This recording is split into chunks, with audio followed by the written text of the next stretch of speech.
Pat P, how do you feel that other teams would like to ban the tush push? And how do you feel about the tush push?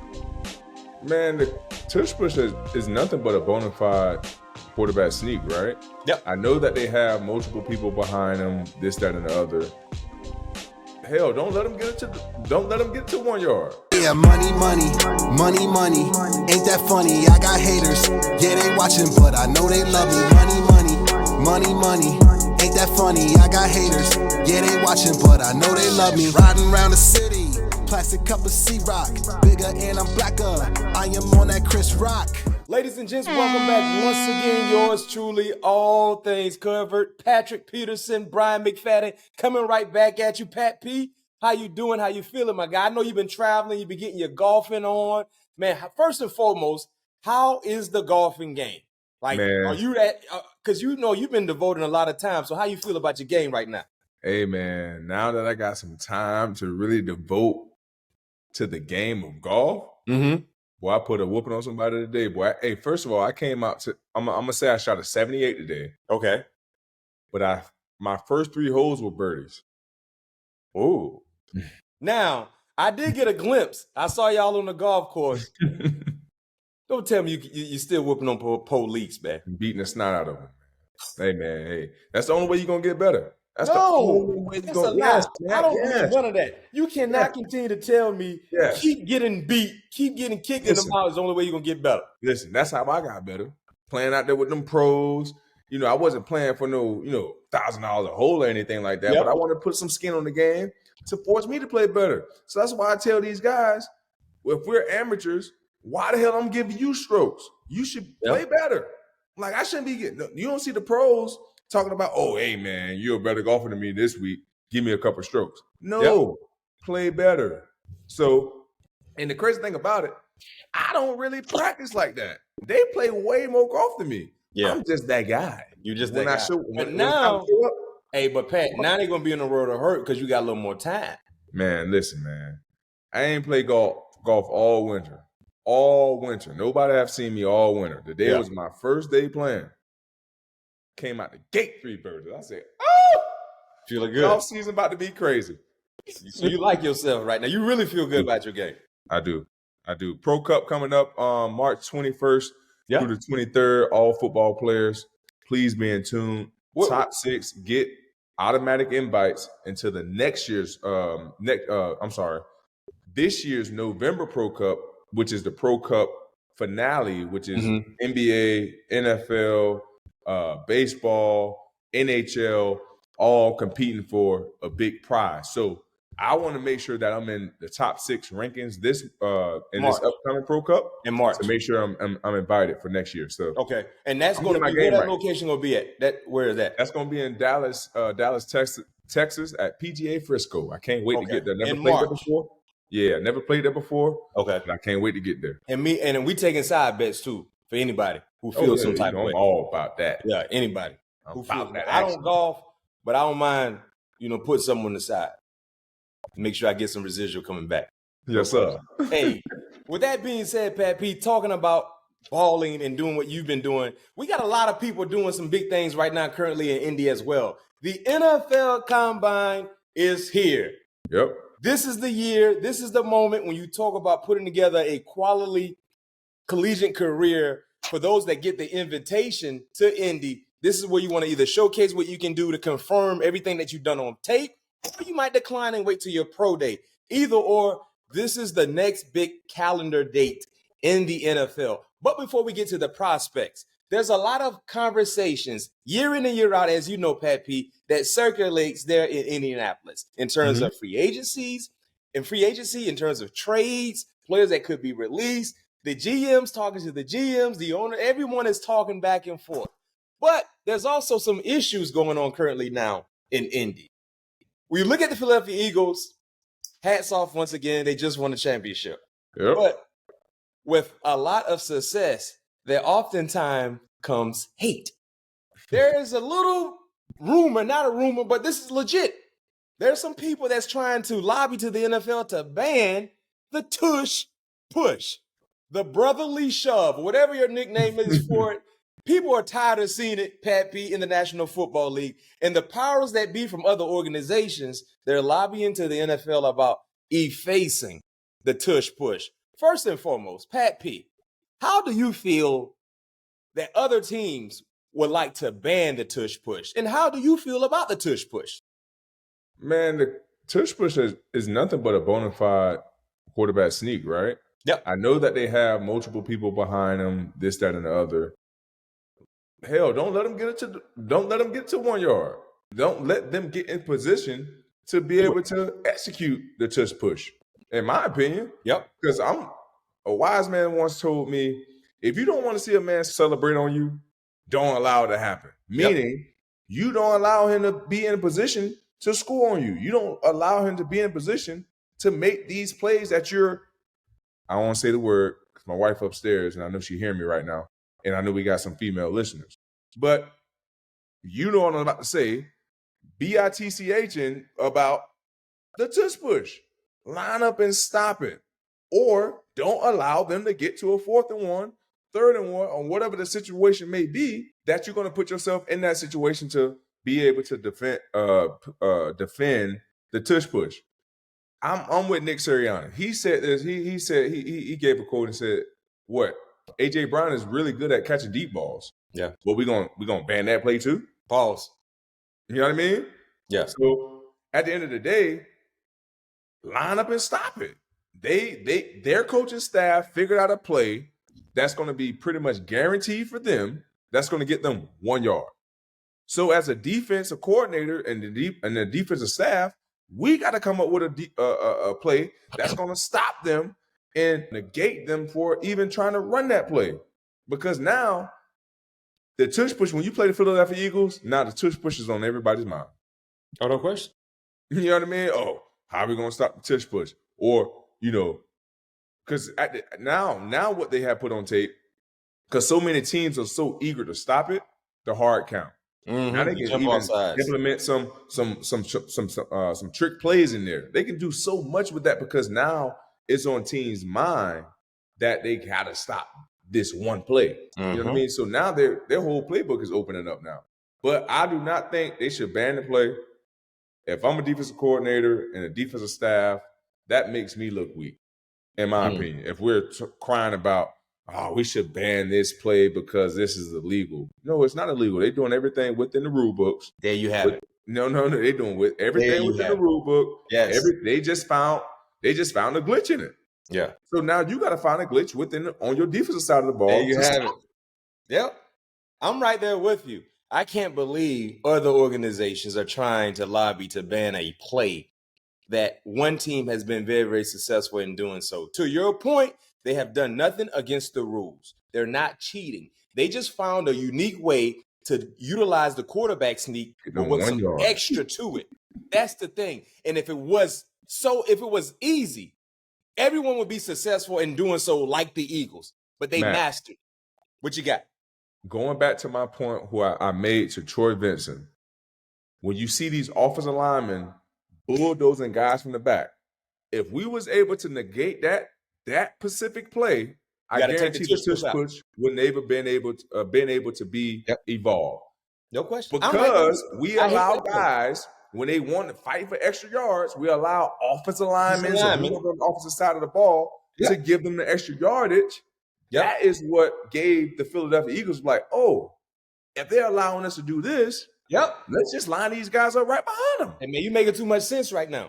You're making too much sense right now because they never really complain about that. And then the first thing that happens in stadiums, people applaud and look at the effort, look at the hustle. Man, this man's foot ain't even on the ground. He's being carried by his offensive lineman, and they just bullying him and help pushing him from the backside. Is that not a defense, a defensive player? No question. Okay. So that's my thing. You never thought about banning that. And we see that week in and week out, especially in red zone plays where a running back might be in an open field. He's still up on the way coming down. He's still up. Guess what? He makes contact with a safety and his offensive lineman come what? Push him. Push him on in. Push him on in to the first down and push him on into the end zone and not everybody celebrating. Well, he ain't thought about trying to ban that play. But because Philly they utilize it and they are more successful in utilizing that tush push. Now you're saying, you know what? We want to ban it. First and foremost, ain't nobody getting hurt. It'd be one thing if that it was causing bodily harm because of the pile up. It ain't. Nope. It ain't. And the thing I love about the league, growing up and playing in the league, what makes the NFL such a unique, great sport to watch? The ability to adjust to new things. That's what great coordinators do. Offensively, defensively. When you see something, back in the day when the run and shoot wasn't a common thing, it came into the league. Houston Oilers with Warren Moon, run and shoot, you had to adjust. When the Buffalo Bills and Jim Kelly was utilizing the no huddle, up tempo, you had to adjust. Most recently, years ago when the Miami Dolphins implemented the Wildcat with Ronnie Brown against the New England Patriots, and the first time the Patriots saw that, they ain't had no answer. Nope. Right? And then we started to see the Wildcat more from other teams. And eventually, defensive coordinators did what, Pat? They adjusted. Now you don't see the Wildcat. You rarely see it in the National Football League. But for a short period of time, it was the new hot thing that we all was raving and applauding the Dolphins for showing us. But then everyone made adjustments to stop it. No one complained about you should not be allowed to put a running back at quarterback. No, that's a part of the game. They found a wrinkle. They found a wrinkle just like the Eagles found a wrinkle. So me personally, it's a very, very difficult play to watch because it's slow motion, but it's effective, and they're not doing anything against the rule book. So I agree with you, Pat P. They should not ban the tush push. Because if you never thought about banning when ball carriers are being pushed with momentum from offensive linemen and fullbacks and tight ends, you cannot ban the tush push. Nope. And me personally, I think that puts more players in harm's way than the tush push because you're in open field, and now you got an offensive lineman with a running start running into somebody who's defenseless. Mac, I can send you messages, bro. It was a play. I was still with the Pittsburgh Steelers. It was a primetime game, and I literally sent this to Roger Goodell. I'm like, man, I sent it to Roger Goodell, and I had an opportunity to have a conversation with Troy Benson. I'm like, how is this play okay for an offensive player to hit a defenseless defender in his back when he's holding up a running back? Like it was so bad. Man, I got it in my phone. I'm gonna send it over to you. Yeah. He knocked the defender helmet off. That's how bad it was. But I'm like, that's okay. If a defender came into a pile and did that, that's gonna be unnecessary roughness. No question, it's flags. We can't do that. We know we can't. You know what I mean? So that's the thing about the league. They got to clean up. The sport is a great sport, but certain things you want to tolerate and now certain things you want to consider to ban. Which one is it? And like I said, when they do that, what you just described to us, you put more guys in harm's way because guys got running starts to going against a guy who ain't prepared to get hit like that, who ain't seen it. Right. You know and I hope the league start to call, although it was a questionable call against A.J. Brown in the Super Bowl, but every single receiver in the National Football League, no doubt about it. So we're going to call this game the right way. If you're going to be ticky-tacky, call the game square around the board. Because it's not a receiver, Mac. You can look on every single highlight tape you want. They doing this. Oh, no question. So if you're going to call that play, make sure you call every single play from here on out that's questionable like that, because receivers are taught to gain separation. They're taught that. So at the top of the route, they're taught to push off. They're taught to lean off. And boy, that little nudge will get you all the way off balance as a defender. No doubt about it, man. So if they're gonna if they're gonna call that play like they did in the Super Bowl, they gotta call that from 2000. That ain't gonna happen. It ain't. We can wish, but it's certain things that ain't gonna it ain't about to happen. You know what I mean? So let's see what happened. But I agree with Pat P. Viewers, let us know how you feel. Should they consider banning a tush push, or other teams just need to stop complaining and crying and find a way to stop it? That's it. Find a way to stop it. Yeah. Other news coming from Indy. The Indianapolis Colts just made it known that it will be a legit quarterback competition. Anthony Richardson, who has been the starting quarterback for the last 2 years, will be in a legit competition. So basically saying they're ready to entertain other options. Now, Pat P, I feel some type of way about hearing this, and here's why. Why? Because when the Colts drafted Anthony Richardson, number 4 overall, 2 drafts ago, they drafted a player that had only 13 starts at Florida while playing quarterback.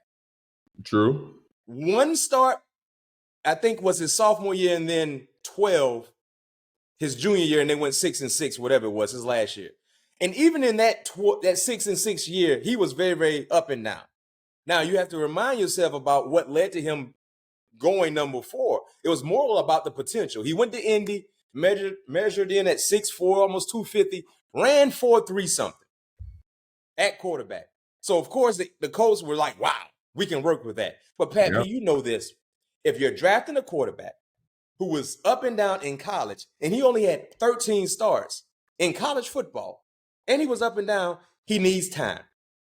You got to exercise patience. If we're telling me, if me and you are in the war room and you're saying, Matt, I want him. Pat, he only got 13 starts. Are you ready to be patient with him? You have to. You have to develop a game plan to be patient. But guess what they did, Pat P? Instantly, he became the day 1 starter. Yep, which was a mistake. Instantly, he became a day 1 starter. So then his rookie year, he only played 4 games because of injury, right? So basically, he didn't really get a rookie year out of the way. So he still lacked the necessary reps. Second year, he played 11 games because of injuries and bad play because he got benched. So basically, in 2 years, he's only played 15 games, not even a full season. So, Indy, you're basically telling us you're ready to cut ties with him, but you knew this man needed reps. So I don't understand. First and foremost, he got overdrafted because he ran a fast 40. Let's keep it real. Yep. If you overdraft a wide receiver or a linebacker or a DN, you can kind of sweep that under the rug a little bit. But if you overdraft a quarterback, it can really stunt your organization for years, especially if you use a top 5 pick on that said quarterback. Yep. So now for the Colts to sit here and say it's a quarterback competition, it should have been a quarterback competition in year 1 when you drafted him because he needed time to wait and learn from afar. Think about this. Think about how beneficial it was for Bryce Young when he got benched this year, past year in Carolina, when he got a chance to sit and watch. And then when he finally got back in the saddle, he looked totally different. Yep. Had a newfound sight of the game. It helped him. You know what I mean? Yep. So when you look at Anthony Richardson, oh, by the way, he didn't play the amount of college ball that Bryce Young played, Jayden Daniels played, Caleb Williams, Bo Nix, Drake May. All those guys have played way more football than him. This man only had 13 starts. So for the Colts to sit here and say it's a quarterback competition, first and foremost, you mismanaged Anthony Richardson. In my opinion, you stunted his growth. And now because of the growth that you stunted, now you're saying, you know what? Every man for himself now. Right?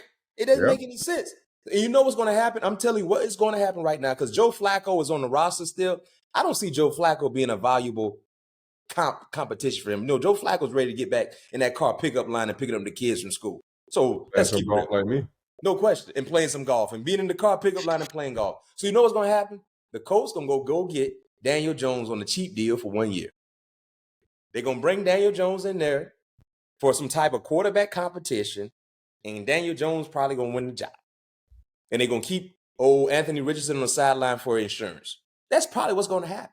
Either or, it's a bad situation because they mismanaged AR, in my opinion. Yeah. It's definitely a bad situation. They misdrafted him. They mismanaged him, like you said.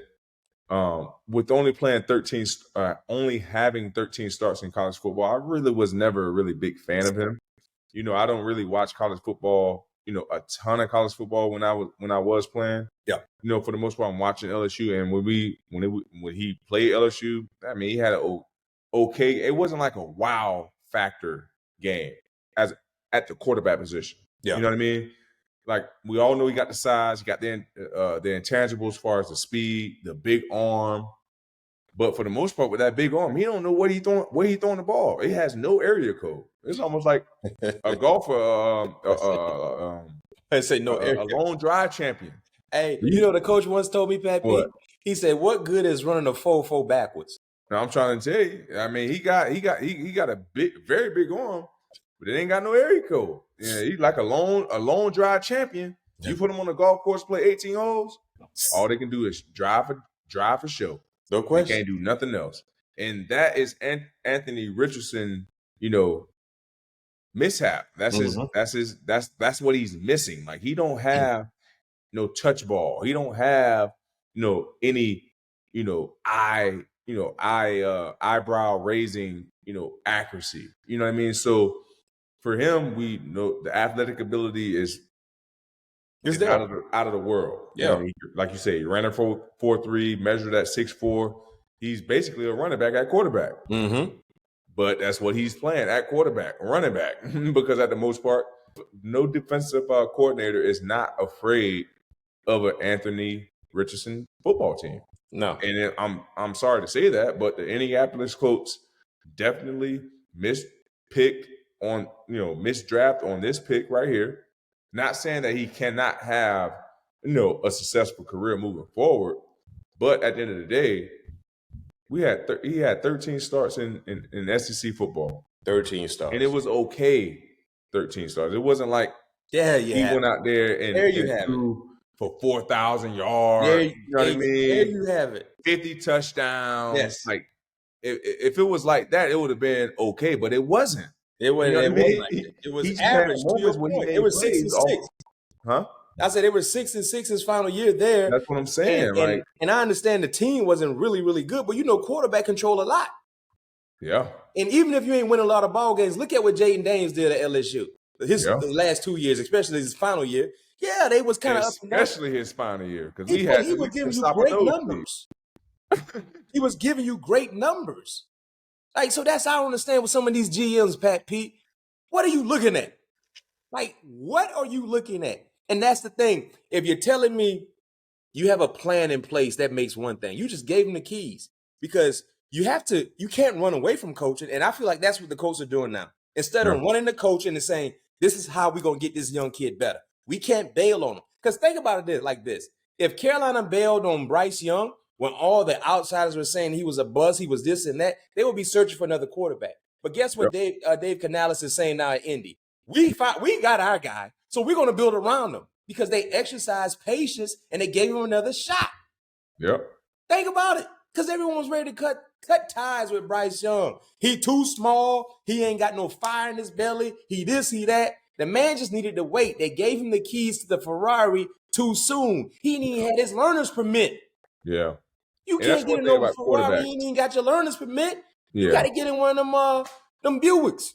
Yeah, that's one thing about quarterback. That's that one position that I feel, no matter regardless of where they're picked, unless they really are a transcending type of player, you give them time, man. Like, you don't throw them in the fire right away.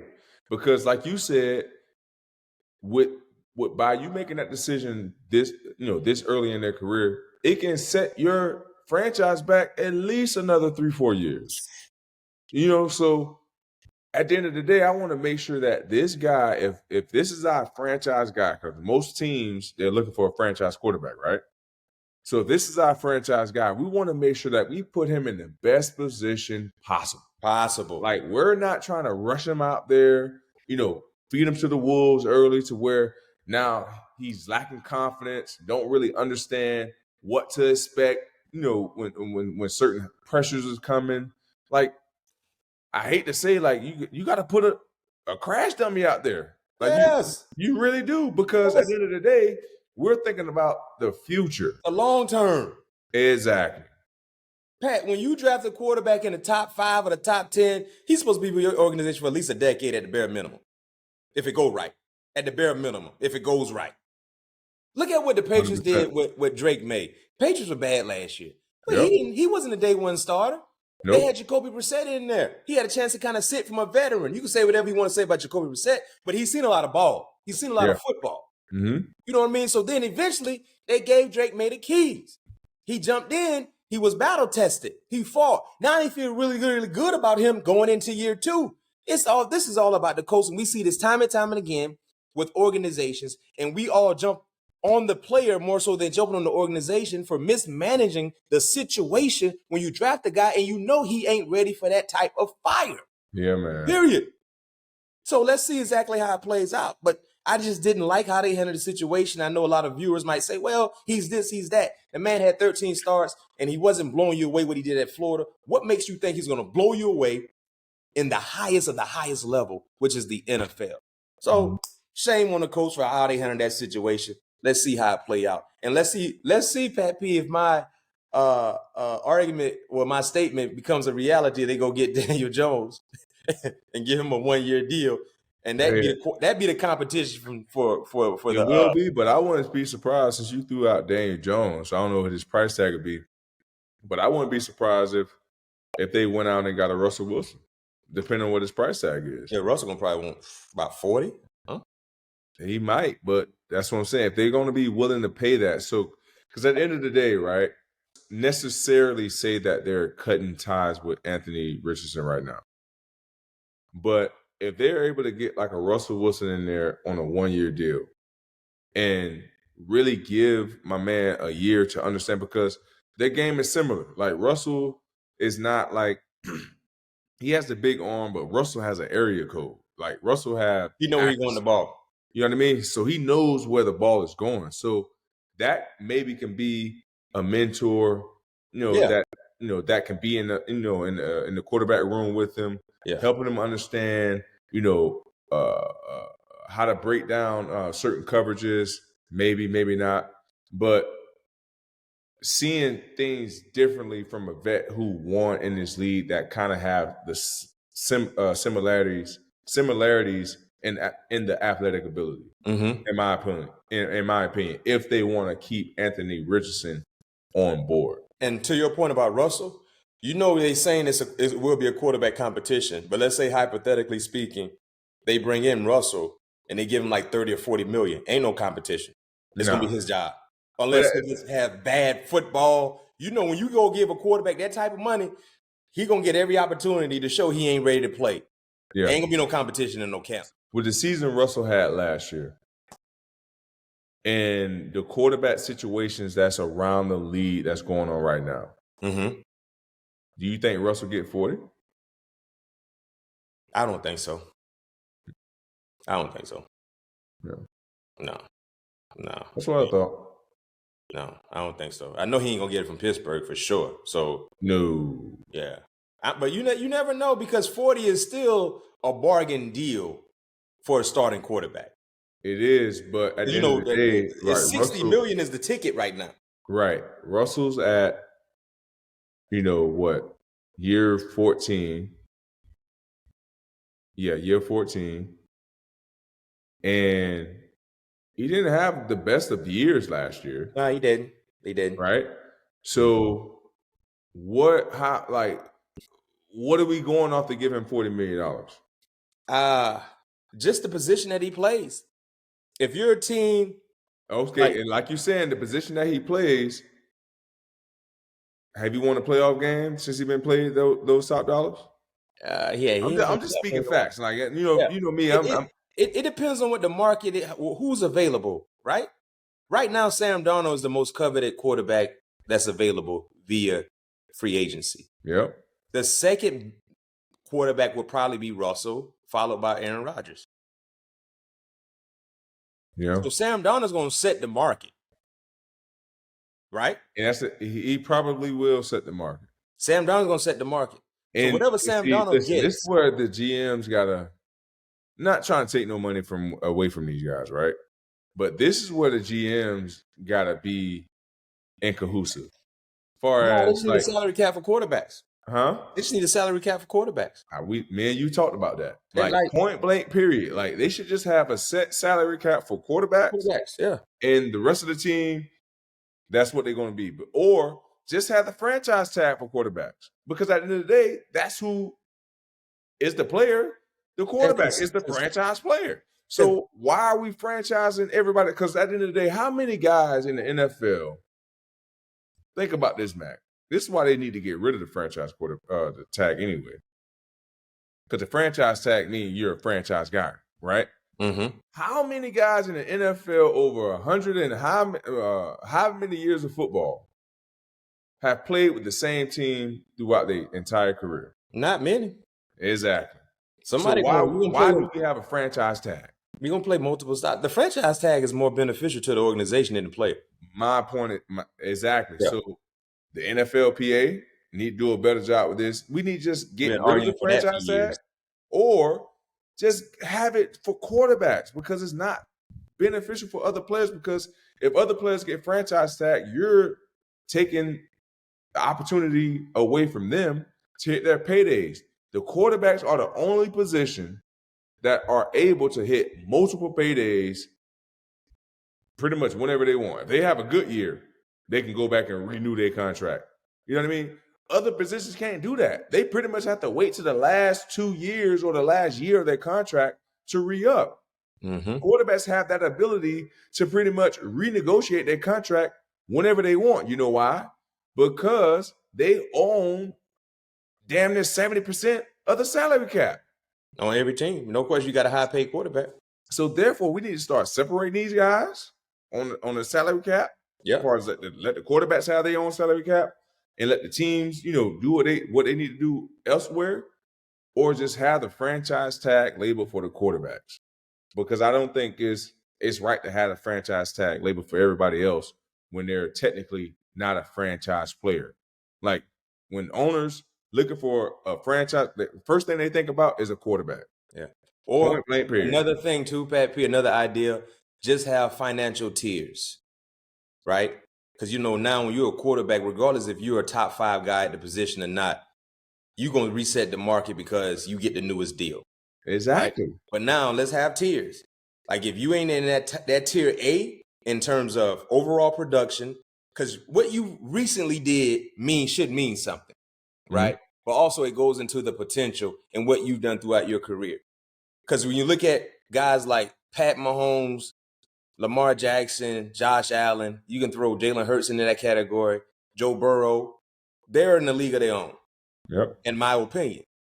Like the Trevor Lawrences of the world, they still haven't proven themselves yet, in my opinion.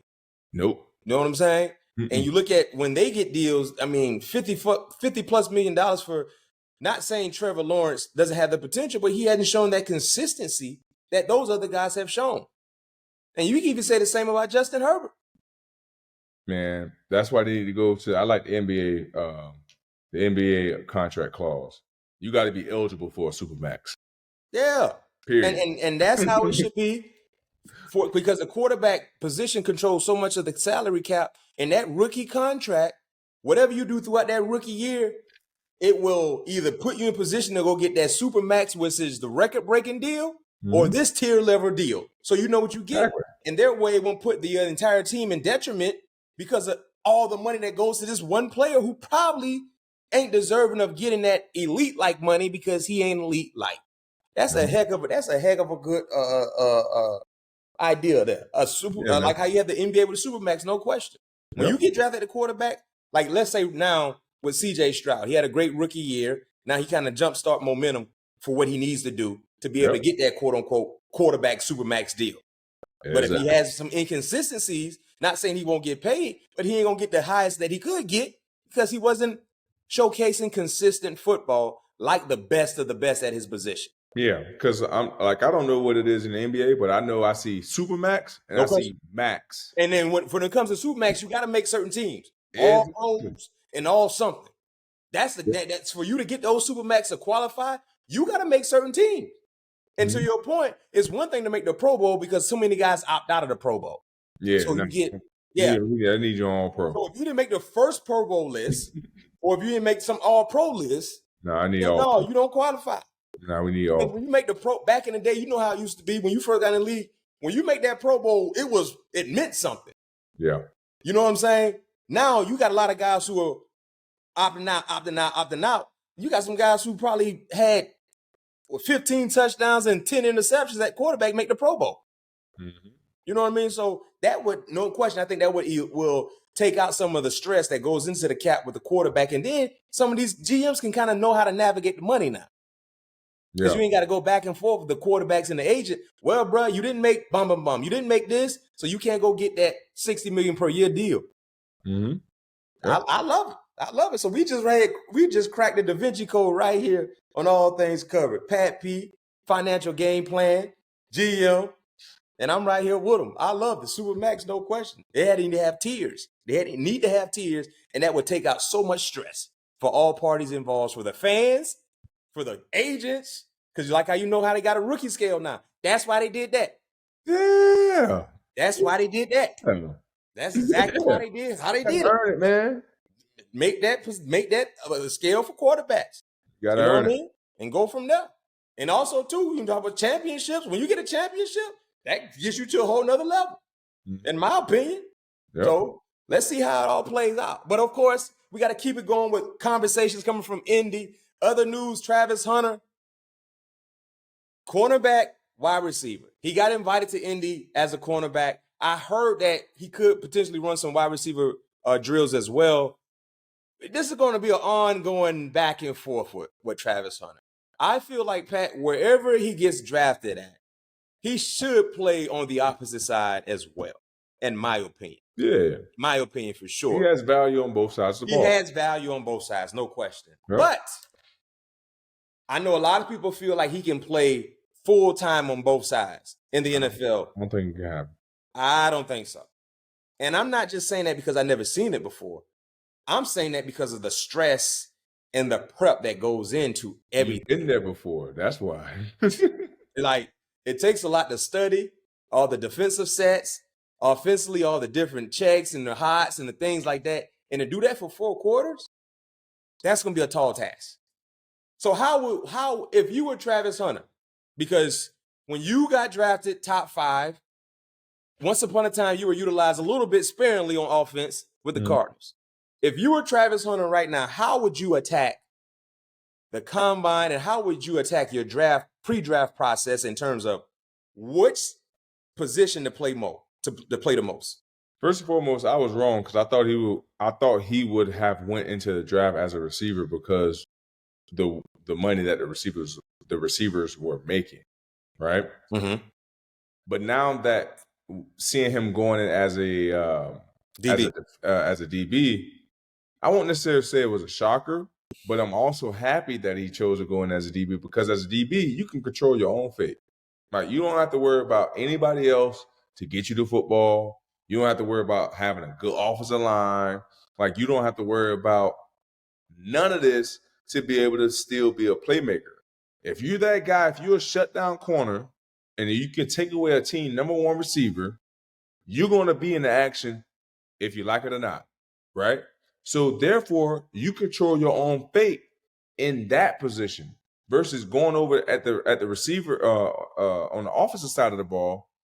You're going to be a top 5 pick. So therefore, if the team is top 5, their team was pretty much sorry for the most part. You know what I mean? So they're probably going to be dependent on you to get them out of the hole or looking for a spark for not only the organization, but for this offense. Like, for me, I just feel like you have so much more of an opportunity to like I said, control your own fate, but really take the bull by the horns by playing defender versus playing receiver, because there's so many more pieces that has to be on point in order for you to be successful. You know what I mean? So I'm very, very happy to see him going as a DB. He'll be the, in my opinion, he'll be the first DB taken off the board.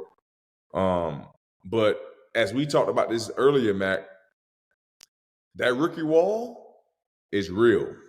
And me and you and I only played, our first year in the league on one side of the ball and the rookie wall hitters.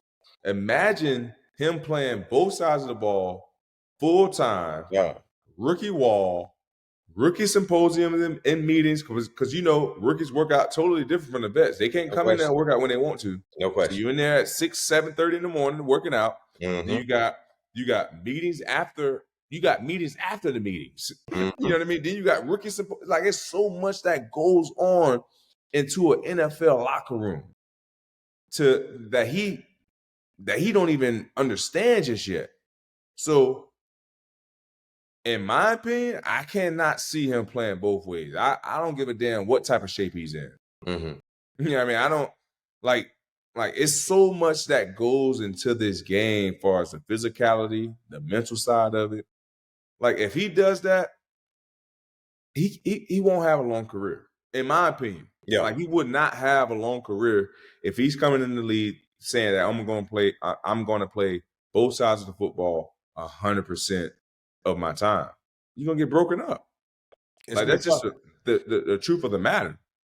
You know what I mean? Yeah. But like I said earlier, he is valuable on both sides of the ball. So there's going to be times where if he goes in if he gets drafted as a DB, there's going to be like as an offensive coordinator, we know what we got on the defensive side of the ball. So hell, we got to have a special package for Travers. No question. Because The Hunter package. he's that type of guy.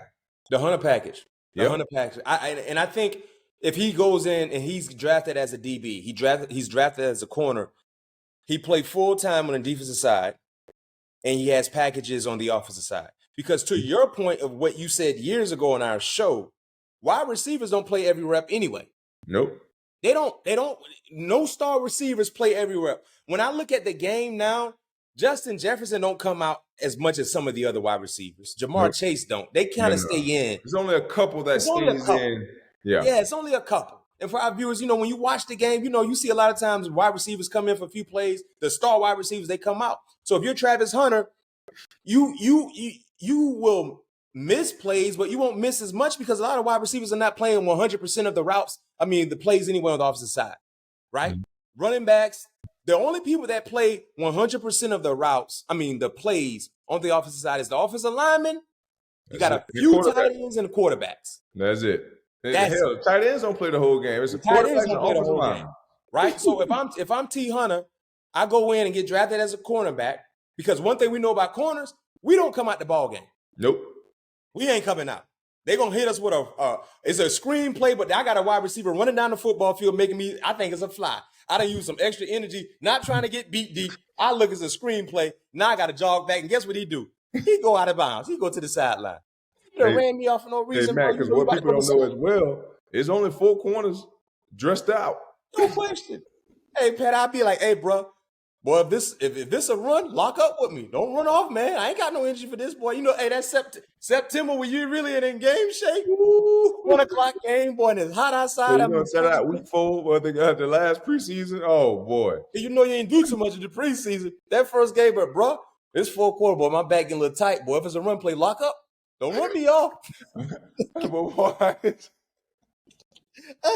What 4 quarter with them hamstring, them pants get a little tight? Man, listen, bro, don't run me off on no run play, bro. I ain't got no time. And then you know what I used to hate, Pat P? They go bring the special team guy in who the gunner on a run play just to run me off full speed. He coming out 4-3. He fresh. I was like, dang, bro. Mac, dog, I used to hate that, man, especially playing against Julio Jones and Calvin Johnson, bro. It was number 18. I cannot remember his name, but he was like a punt returner. Mm-hmm. Cannot really light-skinned dude, real small. Cannot remember his name, but anywho, every time we played Julio, the Atlanta Falcons, anytime Julio needed a break, there was just a run pass, like a run play. They have a condensed set. When a condensed set, you got to keep your eyes on your luggage. No question, right? Might be that cross, or you might get something. You got to be chasing. Man, when I tell you that this dude running for the love of the game, dog, then guess who coming in next play? That grown man. Come on. You know what he looking for smoke now. And you get back.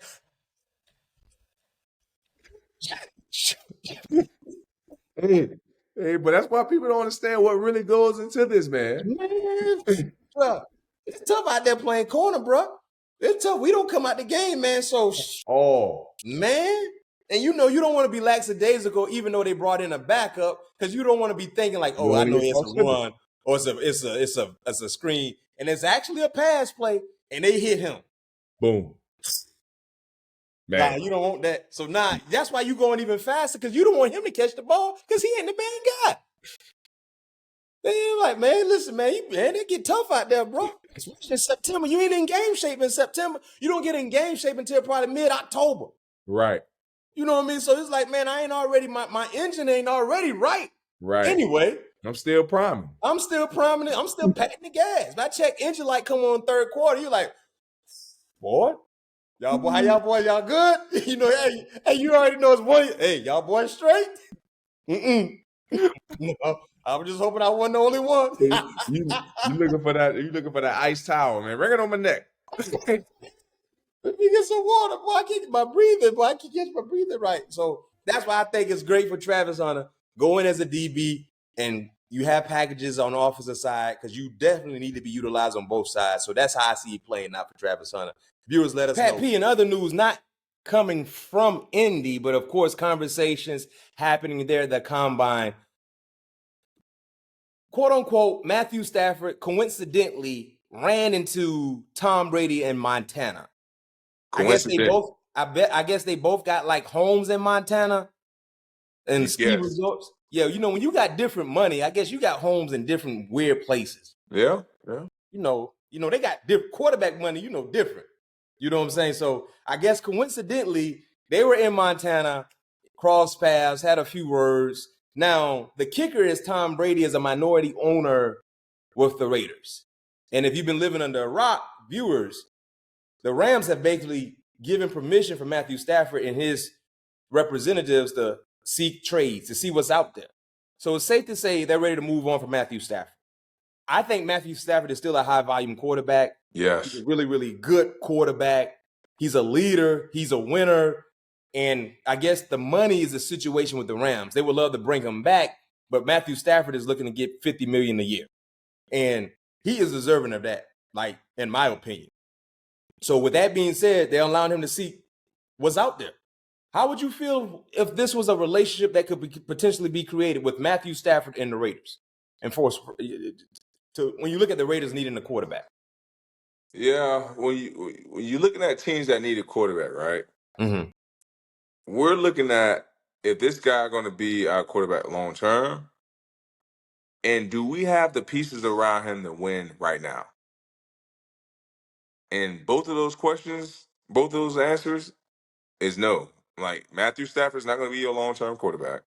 I think he still got. He's 37. I say 3 more good years left. When I say long term, I'm talking about a long-term quarterback, like at least 5 years. That's considered a long-term quarterback, right? I agree. So, and they don't have the pieces to put around him. So if they go get Matthew Stafford, he won 50, like we just talked about earlier. And you got to trade. You also got to trade, so you got to give up some picks. Exactly. Yeah. We just talked about the quarterback pretty much having teams in the chokehold on the salary cap because they're getting majority of the money. They already don't have they didn't have a really good team last year. They go out and trade Matthew Stafford, so they ain't gonna have no draft equity because they're gonna probably want draft and probably some players.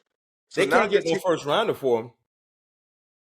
Well, they probably can't get no first rounder for him, but they're gonna want draft picks. Yeah, they probably get a quarterback. Yeah, you know what I mean. So they're gonna want picks, and some ramification. Yeah. So therefore, if I'm the Raiders, I'm not putting myself in that position. I got to go find me a younger quarterback that's going to be more long-term, 5, 6, 7 years. The Raiders are not in position to win right now. So let me ask you this question. If you're the Raiders, would you rather bring in Sam Darnold over Matthew Stafford? Neither one of them. Well, because the price tag that's going to come with it. Like the Raiders are already in a rebuilding stage. Well, Pat, this is the thing for the Raiders, right? Ain't no thing for the Raiders. They in the rebuilding stage. They ain't gonna compete. I understand that. They're not gonna compete with the Chargers. They fourth in the division. Hear me out, Pat. The Raiders are currently, I think they're 6th in the draft, right? Hmm. Cam Ward or Shedeur Sanders might not be available by the time they pick. I get that. So where you gonna get a quarterback at? So therefore, they gotta put their, I won't necessarily say put their Lanyard into this draft, but they gotta go find their quarterback in this draft because they already in a rebuilding stage anyway. They got straight up. They had pick 6. Well, the thing is, they had 6, right? Let me make sure. I think they had 6. I know they inside the top 10. Right? Yeah, they definitely inside the top 10. Trade up. You talk about you could put a package together to where you can give you a mid-round guy that's probably already on your roster, or probably another player to get your franchise quarterback versus getting a quarterback that you're going to have to pay $50 million. That's probably going to only be with you 2 years max. And you're not in a position to win right now anyway. So, but Pat, you got to get a quarterback. I'm just trying to figure out where you're going to get a quarterback at. They You got talking to. about trade up. This is where the GM is going to have to put his. This is what they paying him to do. They are. Like, you cannot go out there and waste no freaking $50 million on a quarterback that you're going to have for 2 years max. That don't make any sense at all, Mac, and you know it. I'm just trying to figure out where they're going to get a quarterback at. They got to find a way to get a quarterback, and that's going to be whoever they general The manager. Raiders are 6. The Raiders are 6. Yeah, So they can put a package together to get within the top 3, Mac. All right, so the top 3, they're gonna have to get the top 2 because there's only 2 quarterbacks worthy of going top 10. Tennessee need a quarterback. Cleveland need a quarterback. I don't know. Cleveland. I don't see Cleveland drafting a quarterback. And you would have to jump in front of the Giants at 3. The Giants at 3. So the top 3 list is Tennessee, Cleveland, the Giants. Yeah, listen. So this is what happened. I don't care what they do. They got to find a way to get within that top 4 of 3. They got to get top 3. They'll be out of their mind if they go play Matthew Stafford. I understand. I'm not saying that he's not worth it, because he is. But they will be out of it, and it's going to set them back even more. So basically you're saying, and this is what I would say, if Tennessee don't take a quarterback at 1, you got to trade up to go get the 3. Yes. So now you're going to have to give a handsome ransom to the Giants. And now you got to look at it like this. The last time we saw a significant move for a team, and that was Carolina. Carolina traded from 9 to 1, right? Mm-hmm. Carolina gave Chicago 3 additional picks. So they swapped picks that year. Carolina got the first pick. They gave Chicago their 9th pick. They also gave Chicago DJ Moore, a wide receiver 1 proven starter. They got a first rounder the following year. They got a second rounder that year. Then they get in the second rounder this year. So basically, they got a total of 4 picks. All of those picks were first rounders and second rounders. Mm-hmm. So 2 first, 2 second, and a valuable starter. So if I'm the Giants and I know I need a quarterback as well, right? You're going to give me at least 4 picks. So I'm getting 2 second rounders and 2 first rounders. Mm-hmm. Would you be willing to do that? No. And I'm not. And at the end of the day, I'm not paying. Who go out there with Daniel Jones? Who could be the quarterback? Yeah, I mean, we're in the rebuilding stage anyway, Mac. If we haven't got our quarterback this year, we are bona fide in a rebuilding stage. I am not paying no quarterback. It's just me. If we're already in a rebuilding stage, yeah, I am not paying no quarterback $50 million. It's not happening. Okay. Because, Mac, right now, even if they get Matthew Stafford, where are they ranked in the NFC West? AFC West? Dead last? I'm sorry, the AFC West? Dead last? Exactly.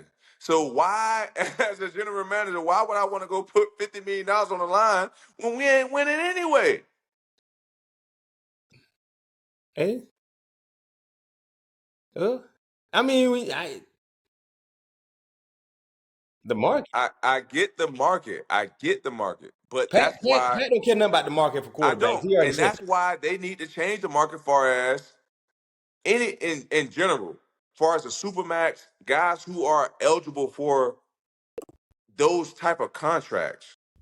You know what I mean? So if he's eligible for that contract and the team pays him the $50 million, and like we said, Matthew Stafford is worth the $50 million in our opinion. He's definitely a top 5 quarterback in this league, as far as like a thrower, stat wise, everything. Now he might not give you a wow factor, but he gonna give you numbers. Yeah, you know what I mean. So I get that, where he, the market.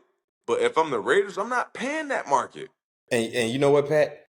Forget the Raiders. If the Rams don't want to pay him that money, who he won a Super Bowl with, they already feel like, nah, we ain't doing that. We'll pay you, but we ain't willing to pay you 50. We ain't giving you 50. We ain't giving you 50. So if you can go see what's out there, and the Rams are doing it like this, you go see what the market is, right?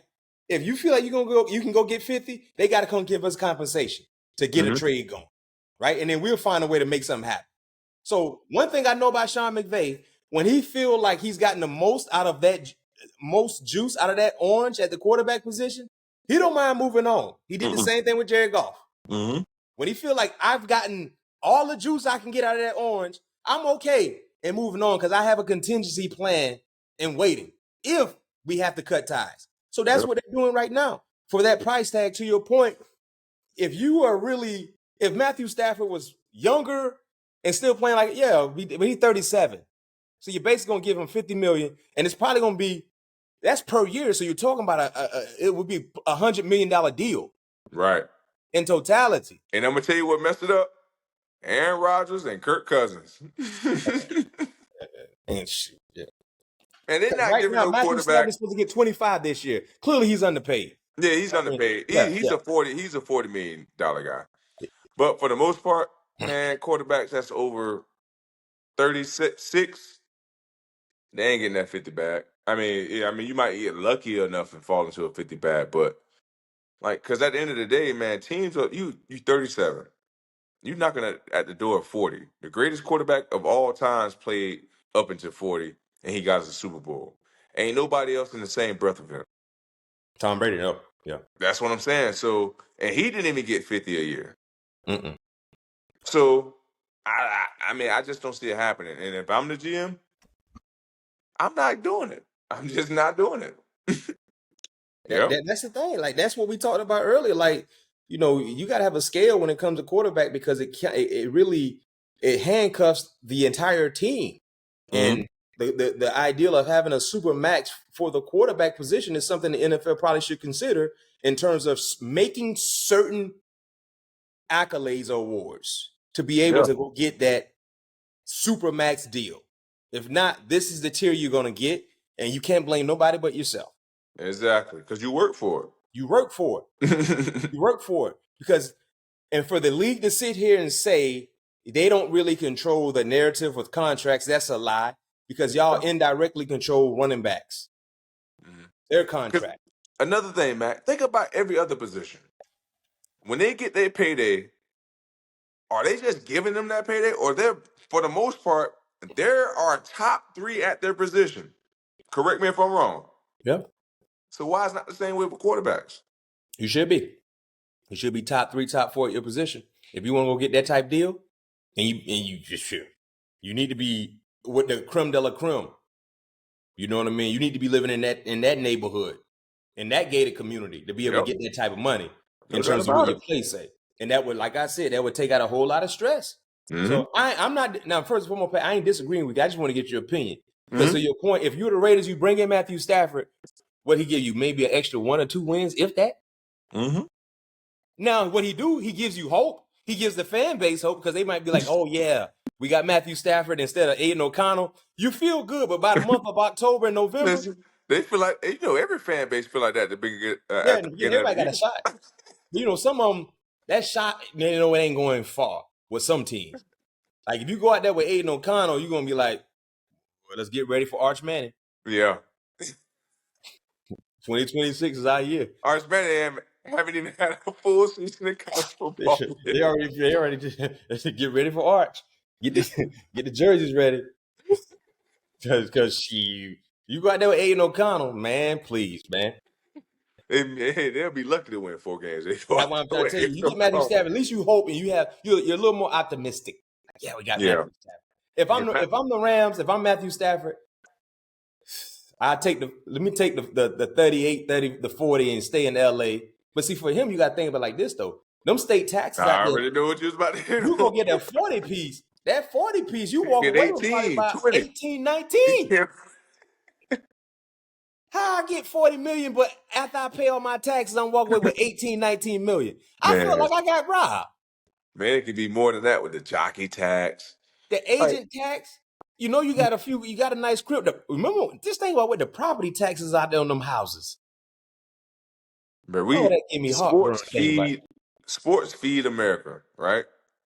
I don't see no dang on the billionaires paying on tax on every other places they go. They travel way more than football players and athletes. We get taxed every state we go. Boy, I used to hate going out to Cali and New York. Come on, man. Mm-mm. That System ain't hit right. different. That check be feeling sick. System ain't right, man. Dang. Yeah, Take so 43% of our money, man. yeah, The system ain't how right. you make $40 million a year? You walk away with 18, 19. System ain't right. That ain't right. Well, we're gonna see how it all play out. Before I let you go, Pat P, Yes, in sir. honor of the combine, Yep. you had one of the more memorable combines at the cornerback position. Mhm. Your measurable is what? 6'1", 6'1", Every bit of it. 218. Yep. Well, I got a question. How you was 6'1", I'm 6 foot, and you really ain't taller than me? It's 1 inch, man. You know how big 1 inch is like this, No, bro. but You say still, I'm barely taller than I you. don't even think you taller than me. I am taller than you. You know I'm Now taller you than sound like you. Walt now. There you go. Matt, You not taller than me, Pat. my eye level is over your eye level. What are you talking about eye level? Matt, you know you've been to the same combine I went to. I You know know, that's what I'm you trying to have figure no out. shoes on. They put the thing on top of your head and all that. I didn't come up with this number. You must have shrunk then. You know you can shrink when you get older. You know that for real though. Cause my shoe size is smaller now. I used to wear 11. I wear 10 and a half. I don't know how that happened. Man, you must be wearing some G Nikes. That boy said G Nikes. Boy said G Nikes. But you were 6'1", 218? Yeah, man. I was actually, I was 2'8". Yeah, I was 219, man. At corner. Big At block. corner. Big block. Hey, boy, I had that 462 out there, man, with the blower on the top of that joint running a 4.2. Which your official time was 4'3" what? It's a fourth, man. They gypped me. It was a 4.3. I think it was a 4.34. I think something like that. Did you know you were gonna run 4.34? Man, Mac, you already know, Mac. I was looking to run a 4.2. Uh-huh.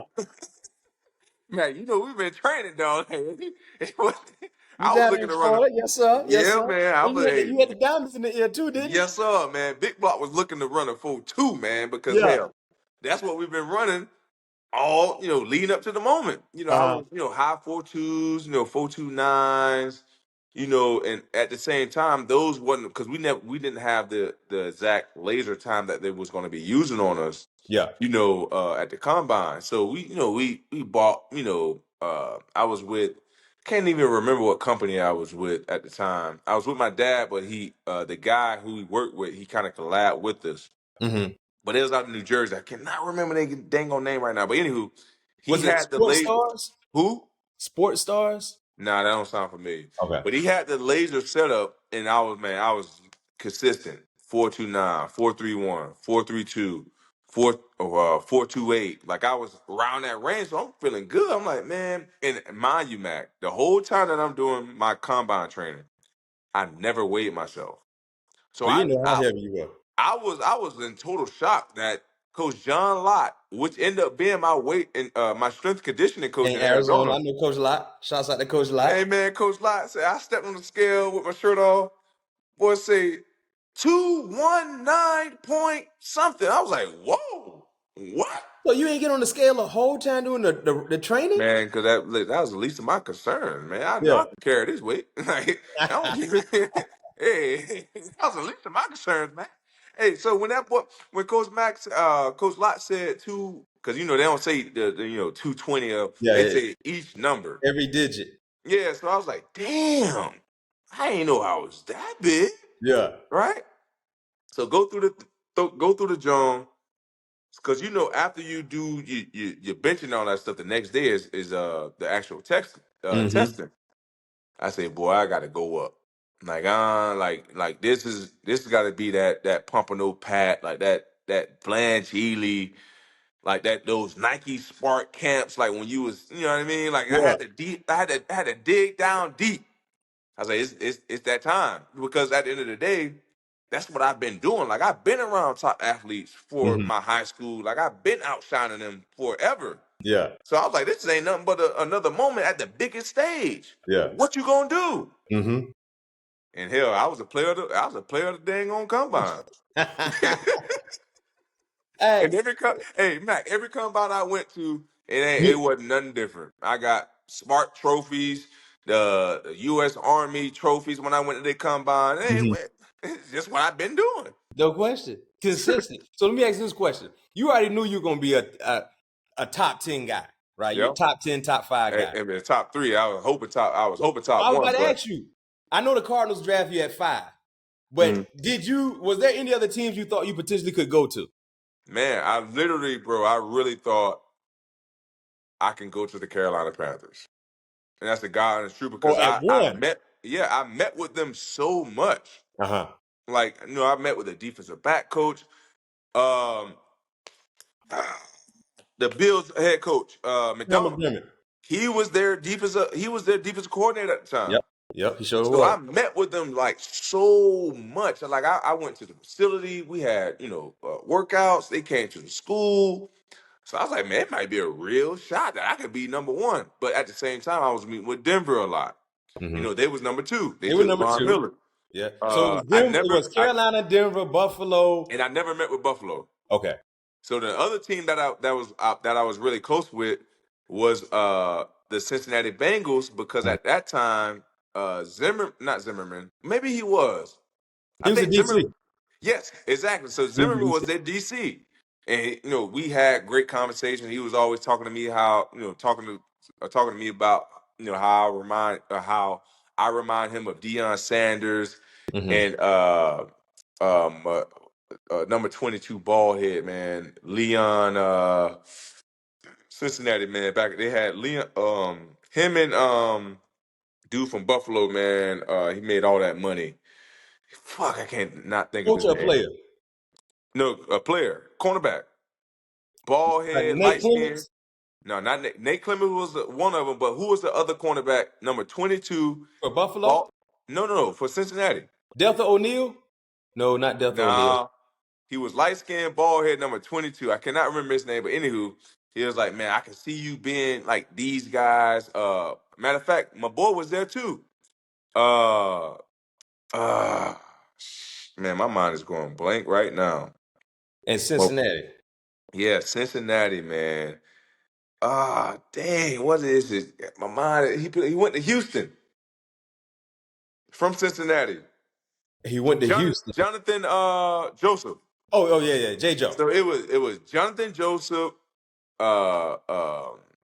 Nate Clemens, and I cannot remember. No, Nate Clemens wasn't that. Nate Clemens, I mentioned him because he played at Buffalo. I'm tripping. So the corners that Cincinnati Nate Clemens went to Cincinnati from Buffalo. I don't know where he came from, but Nate Clemens played for Cincinnati at one point. No, Nate Clemens didn't play. Nate Clemens played at Buffalo and San Francisco. Who went to Cincinnati? So Jonathan Joseph. It was Jonathan Joseph, number 22. Man, what am I thinking? I know you're talking about. They had from Michigan. I think Leon Hall. Leon Hall. There you go. Leon Hall. That's who it is. 29. So anyway, Coach Zim was like, man, I can see you, coming here. Leon Hall is kind of getting on his latter part of his years. You can come learn here, learn a lot from him. Showing me a bunch of tape. Put me on the board. So I kind of had an idea that I would go somewhere in the top 3 because the conversation that I was having. I never had a conversation with Arizona, and I never had a conversation with the Bills. So once the Bills pick went up, I was like, oh. They took Marcel Darius.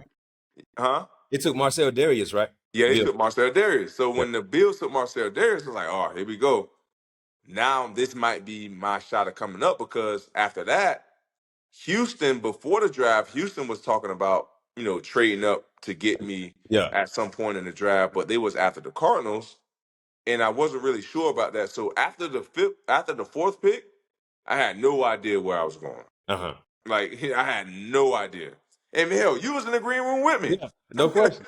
Yeah. So after those picks end up going through, I get this call, and that end up coming, end up being the Arizona Cardinals. But going back to the original story, the most fun memory about, just being in the combine and going through that process is just everything pretty much coming together for the most part. Like, I kind of saw myself, being an A+ player at the combine.